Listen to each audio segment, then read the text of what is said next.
Bom dia, boa tarde, boa noite! Seja muito bem-vindo, bem-vinda a mais uma aula de História. Hoje nós vamos falar da América Espanhola. Olha, temos 20 participantes, olha que bom! Metade da sala. Gente, o que aconteceu com vocês? 8h03 da manhã, nossa, que bom! Sejam muito bem-vindos, bem-vindos. Estou feliz, fiquei feliz. Olha, 20? Metade. Maravilha, tá? Bem, vamos falar da América Espanhola, vamos falar dessa conquista da América. A gente já tinha falado, deixa eu ver, já falamos esse ano, né, da América Portuguesa, né? Temos que, uma aula pelo menos, a apostila dá para falar da América Espanhola e sobre essa conquista. A conquista espanhola ela foi totalmente diferente da conquista portuguesa, tá? A principal diferença aí, e que chama mais atenção, é contra... Tô gravando? Ai, tô, ainda bem. Contra quem que ele está lutando?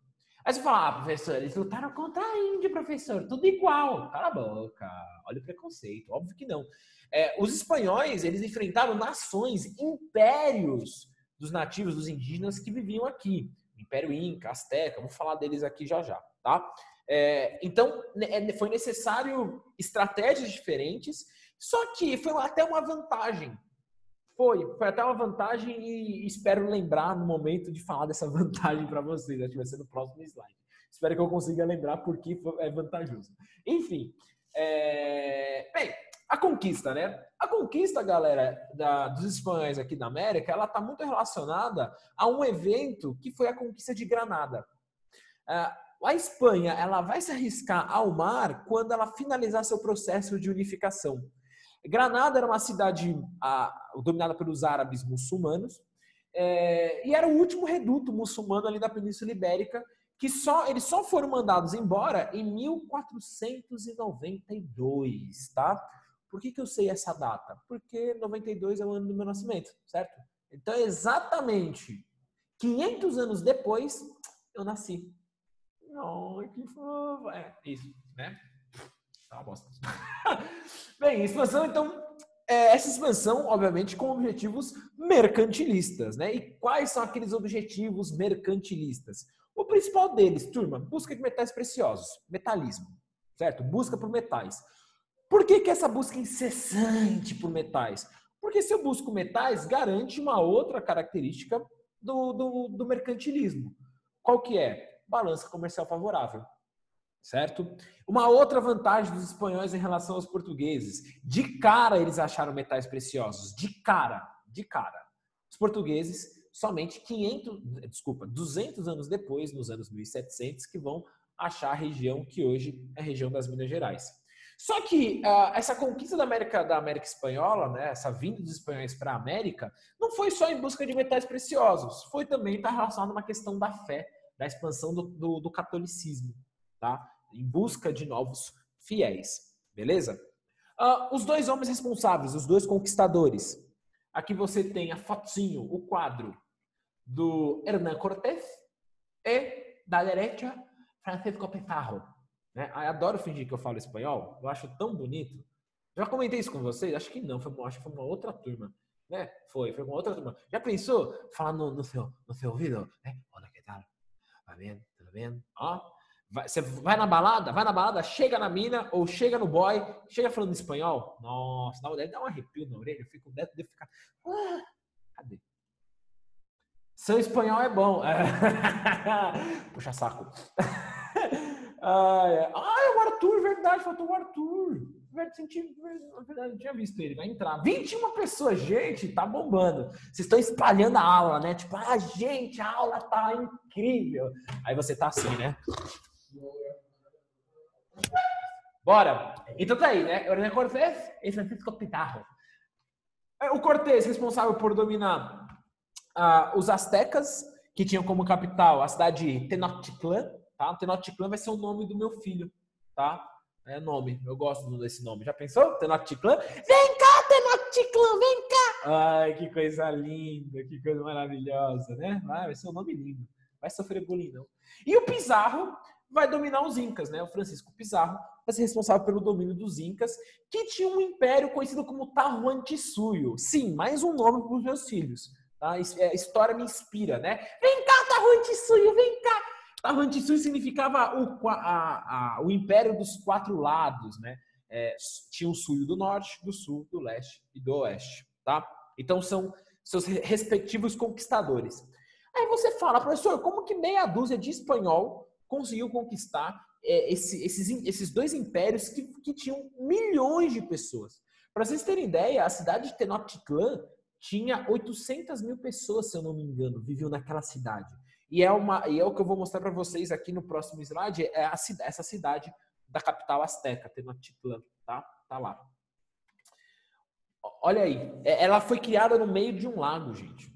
A engenharia para a construção dessa cidade, eu acho assim incrível, incrível. Toda a engenharia, todo o mecanismo aí utilizado para poder fazer essa construção, tá? A conquista ela se deu muito, claro. Armas de fogo era uma vantagem, mas só isso? Não. O principal fator, galera, foi a transmissão de doenças. Transmissão de doenças. Nesses dias eu estava vendo um vídeo. Opa, deixa eu ver. É a cidade do México. Sim, é a cidade do México hoje. Sim, a capital do México é onde você encontra a cidade de Tenochtitlan. E a bandeira do México, não sei se vocês vão lembrar, assim, é uma águia comendo uma cobra, não é? Acho que se você consegue aí, né? Faz referência a um mito dos astecas. A cidade, a crença, né, o mito asteca dizia que a cidade ela só ia ser fundada, a capital do império, ela ia ser fundada onde fosse encontrada uma águia comendo uma cobra. Tá? Então, porque na bandeira do México você tem uma águia comendo uma cobra? Faz parte aí do mito asteca, dessa construção da cidade de Tenochtitlan, tá? Então você tem o grande fator diferencial foi a transmissão de doença. E aí, como eu estava falando, tem um vídeo que eu vi em que mas aí brasileiro, tá? Um indígena aqui do nosso território, ele estava falando na língua tupi, tá? Falando da língua tupi e ele falou a palavra doença. Doença. Não existia, ele falou doença em português. Então ele estava falando lá em tupi, do nada ele falou doença. Era uma matéria falando sobre os indígenas e a questão do Covid-19. E é interessante, no vocabulário deles não existe essa palavra doença. Não existia o termo doença.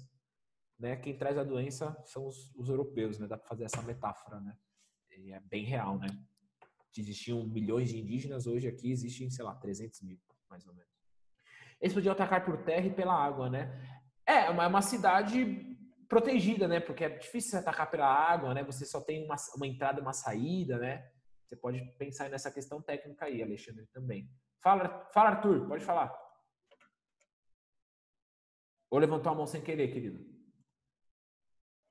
Sem querer, né? Nada, foi sem querer, beleza.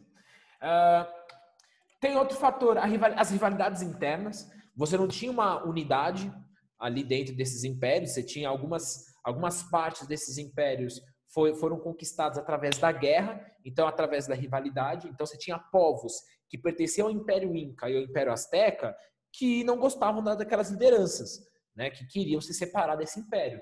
Então os espanhóis se aproveitaram também desses conflitos, dessas rivalidades que tinham internamente em ambos os impérios.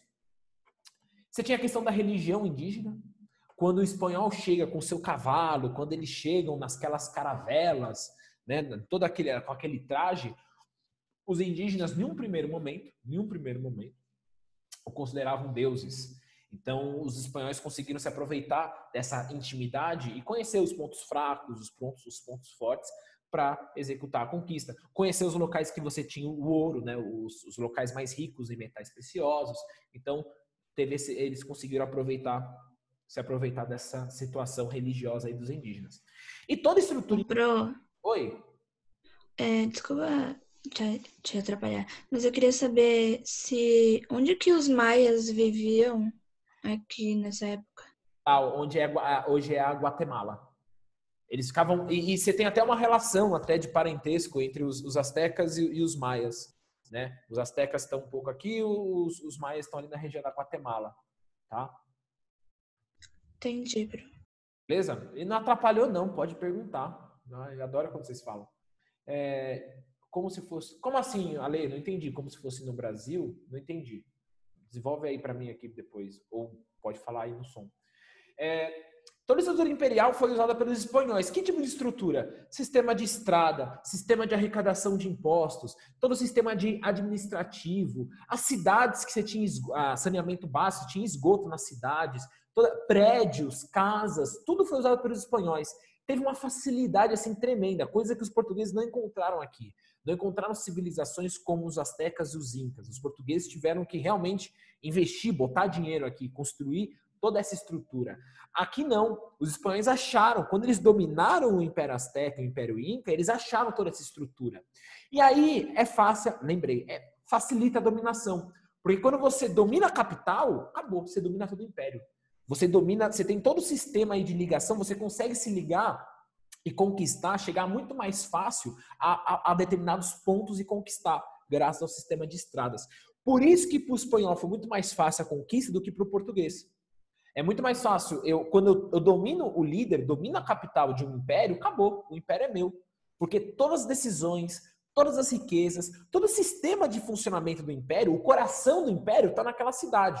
Meu, se eu domino o coração, acabou. Já era, eu domino todo o império. Então, por isso foi muito mais fácil para os espanhóis do que para os portugueses, pensando nessa lógica aí de conquista. Ah, sim, Missioli, sim, Ale. Colocava medo nos indígenas, assim, acabavam se impondo, em alguns, né? Em alguns. Beleza? Certo? O método de conquista tá aí, tá? Após a conquista, então, a Espanha, ela precisa, então, ajustar a sua administração. Precisa de uma melhor maneira para poder administrar aquele território, controlar aquele território. Ora, como que vai ser feito isso? Tá aí um quadro da cidade de Sevilha. Sevilha vai ser uma cidade portuária extremamente importante para esse sistema administrativo aí da América Espanhola. Era em Sevilha, por que Sevilha vai ser importante, né? Sevilha ficava a casa de contratação. E qual que era a importância dessa casa de contratação? Era uma casa em que tinha o controle das mercadorias e das pessoas. Bem, das mercadorias, você pode colocar aí o pacto colonial, né? A obediência ao pacto colonial. A colônia só vai comprar e vender para sua metrópole. Então, essa casa de contratação tinha esse controle dessas mercadorias e para não ter nenhum tipo de extravio, né, de contrabando, algo do tipo, certo? E, obviamente, a contagem das pedras preciosas, né, dos metais preciosos, principalmente prata, viu? A América Espanhola, ela vai ser especialista não, mas o principal metal extraído vai ser prata, tá? E também a fiscalização de pessoas, né? Quais pessoas poderão ir, que tipo de pessoas estão indo lá colonizar, enfim, ter esse controle é fundamental, tá? Não era qualquer pessoa que podia pisar na região das minas, beleza? Na região da prata, não poderia. Tinha que ter uma autorização real, uma autorização aí dessa casa de contratação.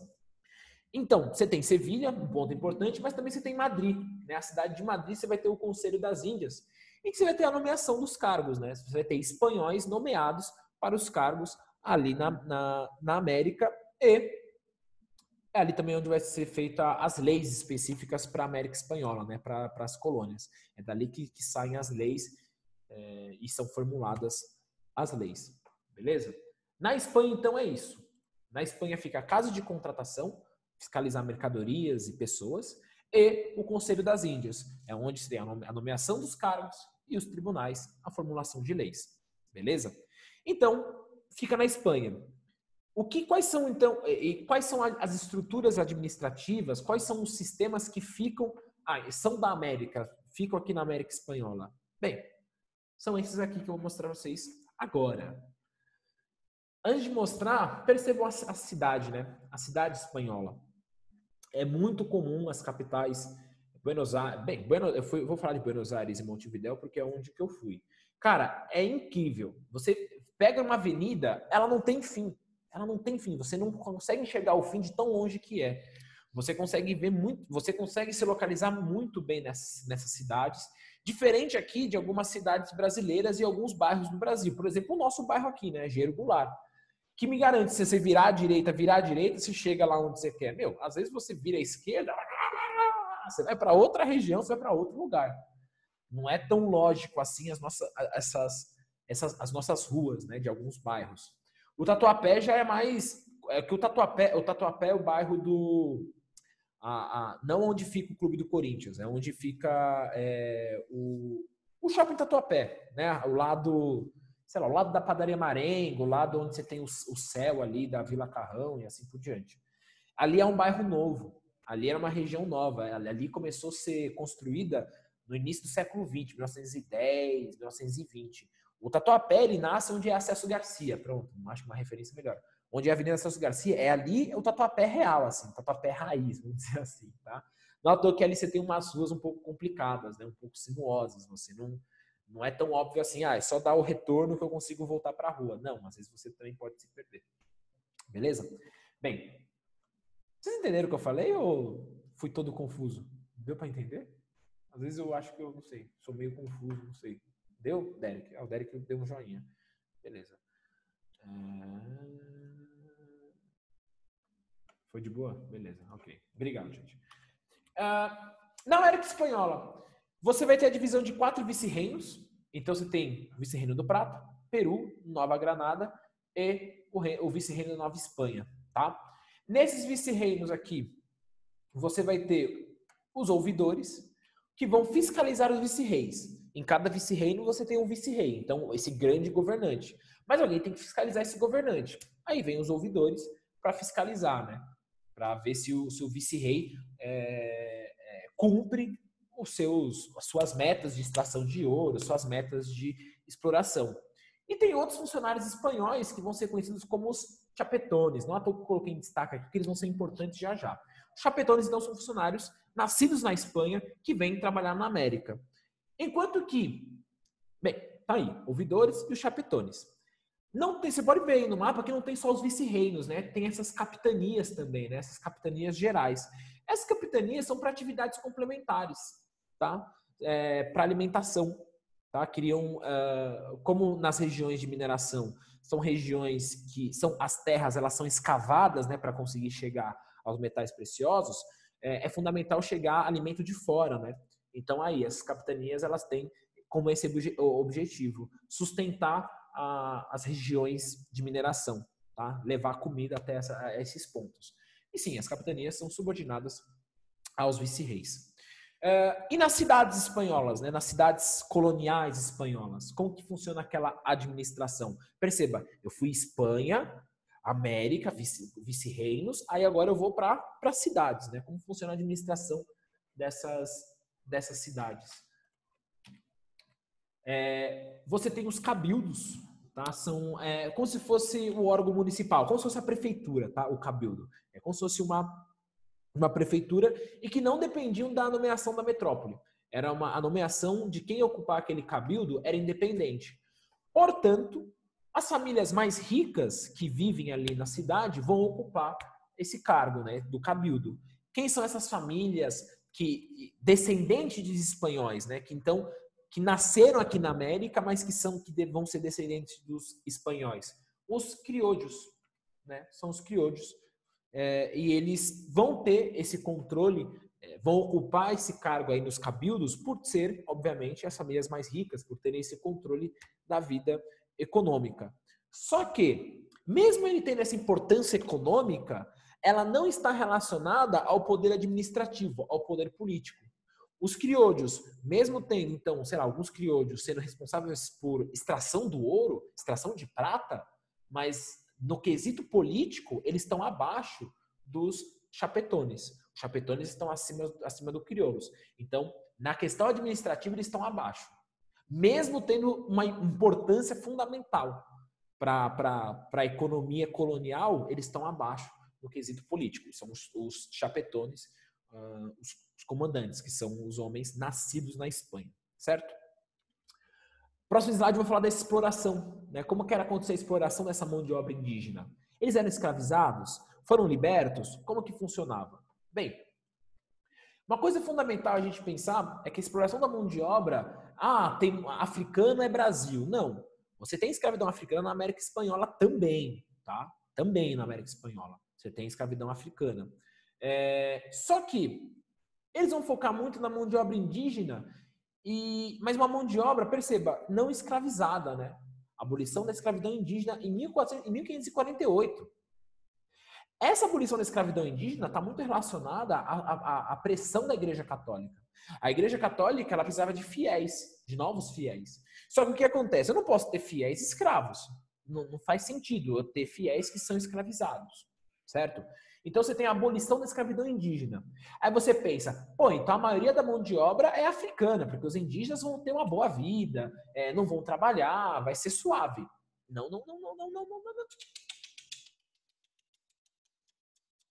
Como diria a Ivy, né, no BBB, saudades BBB. Agora eu tenho que começar a ver de férias como esse, para ver como que é. Minha irmã falou, Alan, é ótimo, é maravilhoso. Eu falo, bem, enfim. Mais uma coisa perigosa de ficar viciado, né, nessa quarentena. Mas aí, o que acontece? Os indígenas vão ter uma péssima condição de vida.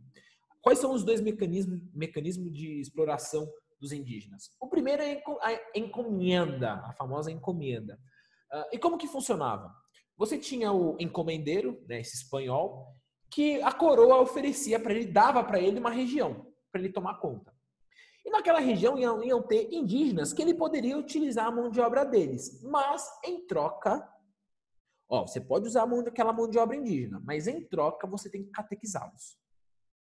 Você é obrigado a catequizá-los. Quer usar aquela mão de obra indígena que está naquela terra que eu dei para você? Beleza, catequize. Beleza? Só que aí começou a ter uma treta entre os encomendeiros, né, e a coroa. Começou a ter um choque. Os encomendeiros começaram a ficar muito fortalecidos dentro da colônia e a encomenda foi abolida depois de um tempo, substituída pela mita. Tá? Substituída pela mita.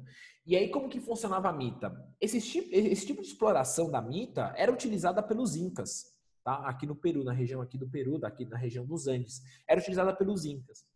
Obviamente que foi adaptada aí para os espanhóis, né? Como que funcionava? Chegava o espanhol para uma aldeia indígena e falava, eu quero, né, de maneira forçada, obviamente, eu quero 50 dos seus guerreiros, 50 dos seus homens para trabalhar nas minas. Mas em troca, eu dou um tipo de pagamento a eles e à aldeia. Assim, o pagamento era merreca da merreca esse pagamento. Então o que acontecia? Nesse acordo, o espanhol dava essa merreca de prata para a aldeia para pegar essa quantidade de homens, né, de 50 homens para trabalhar nas minas. Só que o trabalho das minas era extremamente exaustante. Mexer com mercúrio pode causar problemas cerebrais. Você ficar manuseando e queimando o mercúrio gera problemas cerebrais, tá? Ai, meu Deus, vou explicar. Por que queima o mercúrio? Você joga mercúrio, o mercúrio ele tem, às vezes, ouro ou prata na água. Você joga mercúrio, ele junta aquele ouro, aquele pó de ouro e de prata. E aí, para você tirar o mercúrio e ficar com o ouro mesmo bruto, você tem que queimar. Na hora que você queima o mercúrio, você pode sentir, ele pode entrar nas suas vias nasais e causar problemas neurológicos, beleza? Bem, então você tinha a morte, a aniquilação de muita dessa mão de obra. Poucos voltavam. E aí, depois de alguns anos, de novo, pedia mais homens e assim por diante. Consequência, então, da encomenda e da mita, né? As consequências. A encomenda deu uma consequência de imposição cultural, né? Eu vou impor culturalmente, vou impor a religião católica àquele povo. E a mita gera um enfraquecimento das aldeias, porque os homens mais fortes são selecionados a trabalhar nas minas. Logo, esses homens trabalhando nas minas, não tem ninguém, nenhuma força que consiga proteger aquelas aldeias, sei lá, de constante exploração aí dos espanhóis sobre aquele povo. Beleza? Então tá aí, finalizei sistema administrativo, sistema da mão de obra, né? Como acontecia a exploração da mão de obra. Beleza? Certo? Alguma dúvida? Precisa repetir alguma coisa? Eu repito, gente. Não, né? Opa, bate-papo. Mita seria a mineração? Eu não entendi muito. Não, mita é um nome que se dá, um nome indígena, para esse modelo de trabalho, tá? De mão de obra. Que era específico muito na região aqui da Andina. Tá? A mita era utilizada. Ele pegava essa mão de obra para trabalhar nas minas em troca por um mísero salário aí, tá bom? É isso. Fechou? Ale? Fechou? Beleza, ótimo. Bem, só que nem tudo são flores, né? você vai ter uma crise do sistema colonial. E essa aqui é uma parte bem importante que eu quero mostrar para você, essa contradição do sistema colonial. O sistema colonial ele é contraditório.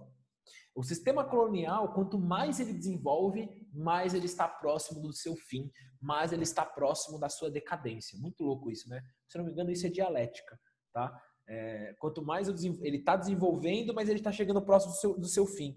Quanto mais ele desenvolve, mais ele cria condições para o seu fim, tá? Isso é dialética. Enfim, quando eu der marxismo para vocês, eu explico melhor. Mas é isso. Eu desenvolvo alguma coisa que o meu desenvolvimento para eu crescer, voltando para você entender, para eu crescer, eu preciso desenvolver algo que vai gerar a minha queda. Está relacionado. Para eu conseguir desenvolver, eu vou ter que criar esse algo, mas esse algo provoca a minha crise. Esse algo me ameaça. O meu desenvolvimento, então, está atrelado a algo que me prejudica. Eu vou mostrar isso aqui na prática aqui para vocês. Acho que eu consegui falar melhor aqui para vocês. Você tem uma contradição da colonização. Qual que é a contradição? Você tem investimentos metropolitanos, né? Investimentos da metrópole, certo? Para que a metrópole ela faz investimentos, turma? Por que ela investe na colônia? Para que ela faz isso? Para se beneficiar. Exato. Para ser mais eficiente, né? Para a colônia ela ser eficiente, certo? Maravilha. Só que, com o fortalecimento da colônia, o que acontece? Eu vou ter um choque de interesses. Aí você fala, professor, para de investir. Chega um momento que não dá mais para investir, porque começa a ter choque de interesse, a colônia quer certas regalias em que a metrópole não quer dar. Não, corta, professor, para de investir. Mas aí tem um problema. A metrópole depende das riquezas coloniais, principalmente as metrópoles ibéricas, principalmente Portugal e Espanha, dependem cada vez mais das riquezas coloniais, dos metais coloniais, certo? Daí, o que acontece? Então, o aumento do investimento gera o fortalecimento do combate. E a diminuição do crédito do investimento gera uma crise econômica.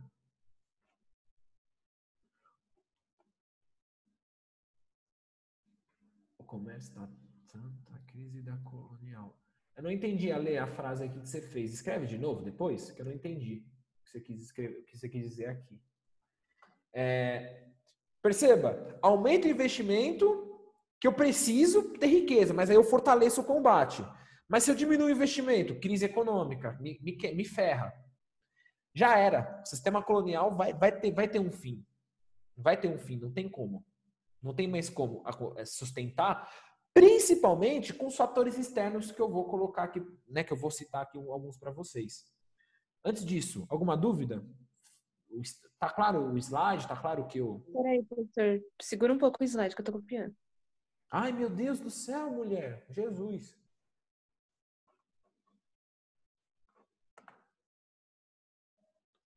A questão não é comércio. A questão, Ale, é que a metrópole depende muito da colônia. Por depender muito da colônia, quando eu tenho um aumento do investimento, o que acontece? A colônia fala, bem, se você depende muito de mim, então vamos negociar aí, então. Né? Você depende muito de mim, e aí você tem esse choque desse problema. Se eu diminuo o investimento, eu tenho uma crise econômica, porque eles dependem da colônia. Agora, se eu aumento o investimento, putz, treta, eu vou ter treta. Então não tem muita saída aí, entendeu? E aí você tem alguns fatores externos, tipo a Revolução Francesa, antes da Revolução Francesa, o movimento iluminista, independência dos Estados Unidos, a Revolução Francesa, a independência do Haiti, a Revolução Industrial. Esses fatores externos vão acabar provocando... Ai, meu Deus. Ai, travou! Ai, não, meu Deus! E o tempo não para. Agora foi, tá? Esses fatores externos vão gerar, obviamente, esses movimentos populares. Então você vai ter uma enorme influência, de novo, do iluminismo, da independência dos Estados Unidos, da Revolução Francesa, da Revolução Industrial, da Revolução do Haiti. gera os movimentos populares. E aí você vai ter um choque aí de projetos. Imagina. Aí você vai ter um choque aí de projetos. Que choque é esse aí dos projetos? Você vai ter um projeto, nessa crise do sistema colonial, começa, obviamente, a independência. Vamos se separar aí da Espanha. Só que você tem uma diversidade muito grande dentro da América Espanhola. Você tem chapetones, criollos e os indígenas, escravizados, né, africanos, ex-escravizados. Maravilha. Então você tem um choque entre a elite colonial e os populares, entre o povo dentro da colônia. É isso que eu vou mostrar para vocês, por exemplo, aqui no próximo slide, no penúltimo slide da aula, tá? Aqui você tem mais um clássico mural do Diego Rivera, tá? Enfim, acho que no primeiro ano vocês viram algum desses murais aí, né? São fantásticos, são maravilhosos. O projeto Crioulo quer um rompimento com a metrópole, quer um rompimento econômico, político com a metrópole, mas mantém estrutura social. Nós, criollos, somos uma elite local e queremos manter os nossos privilégios. Por exemplo, não vou distribuir terra. Existe concentração de terra, existe concentração fundiária, a gente não vai distribuir. Vamos manter a estrutura social. A gente concentrando terra, esses trabalhadores aí, a gente utilizando essa mão de obra barata, mantém a estrutura. Enquanto que os projetos populares, galera, enfim, você tem mestiços, indígenas, africanos escravizados, e aí você teve até um levante no México, não à toa que você tem aqui um padre, né, o Padre Hidalgo, né, tentando lutar por terra para essa população muito carente, muito pobre. Não à toa que antes da independência, muito louco isso, para mostrar quem manda, para mostrar qual é o projeto que vai entrar em vigor, você tem uma união entre os criollos e os chapetones. Gente, isso antes do processo de independência, tudo bem? Antes do processo de independência. Você tem essa união entre chapetones e criollos para mostrar para nós o seguinte, aqui na América Espanhola, independente, ou tendo independência ou não tendo independência, é concentração de terra, é essa elite que é descendente dos espanhóis que vai comandar. Então, uma elite branca. Reprime esses movimentos que lutavam por reforma agrária, e óbvio que eles tinham medo de um novo Haiti, né? De um levante do Haiti, de ter esse levante de escravos, né? O Haiti, quando você estoura a Revolução do Haiti, espalha o medo por toda a América, tá? Por toda a América, o medo dos escravos, tá? Bem, quando é que dá o start para o processo de independência? Quando o rei Fernando VII, eu estou deixando um tempinho aqui porque tem gente copiando, aí eu vou citando já o que vai acontecer no próximo slide. A era napoleônica não tem impacto na independência do Brasil? Ontem eu falei para vocês que também tem impacto na América Espanhola. Quando Napoleão domina a Espanha, ele tira Fernando VII, expulsa Fernando VII do trono espanhol. Nisso, o que as colônias elas fazem? As colônias falam o seguinte, mano, nós que manda. Nós vamos criar um órgão para a gente comandar, tomar as decisões aqui da América, porque o rei foi tirado. E aí, nisso, vão surgir duas lideranças, né? O San Martín e o Simón Bolívar, né? Os principais libertadores aí, tá? Como eu falei, deposição do Fernando VII, nasce essas juntas provisórias com os criollos comandando. Os criollos vão liderar esse movimento, pedindo, obviamente, autonomia para as colônias.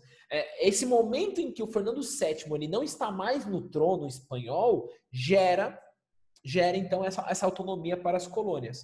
Nós vamos tomar as decisões. Os criollos, né? Porque os criollos, essa elite territorial que está espalhada por todo o território, os chapetones falam, chapetones são contrários a esse movimento. Chapetones, eles nasceram na Espanha, os chapetones, eles representam a coroa, certo? Por isso, então, os criollos vão liderar. Com a queda de Napoleão, Fernando VII volta ao poder e fala o seguinte, acabou, tira aí essas juntas provisórias aí, não. As leis têm que sair da Espanha, não é vocês que têm que fazer. Então, falou, já era, voltei ao trono. Clássico, né? Te ofereci liberdade, ninguém tira, amigo e amiga. Ninguém tira. Ninguém tira a liberdade de você. Se te deu liberdade, já era, acabou. Mesma coisa no relacionamento. Quando o namorado ou a namorada peida na primeira vez na frente do namorado, já era, velho. Aí é peido, arroto, aí é tudo, entendeu? É tudo, beleza? Nessa guerra de independência, você vai ter os famosos libertadores da América. Não à toa que o campeonato da América do Sul é em homenagem a esses homens aí, os libertadores, né? Libertadores, né? Os libertadores aí da América. Como eu falei, né? Você tinha o San Martín e o Simón Bolívar com dois projetos distintos, tá? O San Martín queria que uma América espanhola, as forças regionais controlassem, então cada região ia ter sua autonomia, ia criar o seu modo de governar, seu modelo de governo, enquanto que o Simón Bolívar ele tinha um projeto já de uma união de toda a América, criar a Gran Colômbia, acho que esse era o termo que ele utilizava, unir toda a América, criar um único país, uma única nação aqui na América. Óbvio, tirando o Brasil, né, que era português. Mas o restante, fazer uma América, uma nação do México até a Patagônia. Esse era o objetivo do Simón Bolívar. Óbvio que você tem interesses internacionais aí, turma. Por exemplo, a Inglaterra, ela tinha interesse na independência da América Espanhola, né? Tinha interesse. Porque você não vai ter mais um intermediário, né? A Espanha não vai ser mais intermediária. A Inglaterra vai colocar direto os seus produtos lá, certo? Estados Unidos a mesma coisa. Só que, então, apoia a independência, mas não apoia a criação dessa grande nação. Não apoia. Porque aí, uma nação desse tamanho, do México até a Patagônia, é uma ameaça aos Estados Unidos e uma ameaça à Inglaterra, tá? Por isso que eles vão se opor ao Simón Bolívar. Para finalizar, que eu tenho só alguns segundos aí. Ai, meu Deus. Os caudilhos. Os caudilhos vão ser os grandes comandantes de cada região e são as famosas oligarquias. E não vai ser algo pacífico não, viu? Vai ter treta pra caramba entre os caudilhos, mas aí eu acho que aí é tema para mais pra frente. Beleza? É isso, tá? Tem a lição para o dia 7, como eu falei para vocês, tá? Juntando a de ontem e essa aí, tá? Tá aí a lição, capítulo 16 pro dia 7, tá bom? Então tem um tempinho aí para vocês. Tem bastante teste aí, acho que a maioria são testes, então para ficar mais tranquilo para vocês. Beleza? Façam, tá? Não tentem copiar não, tá? Façam.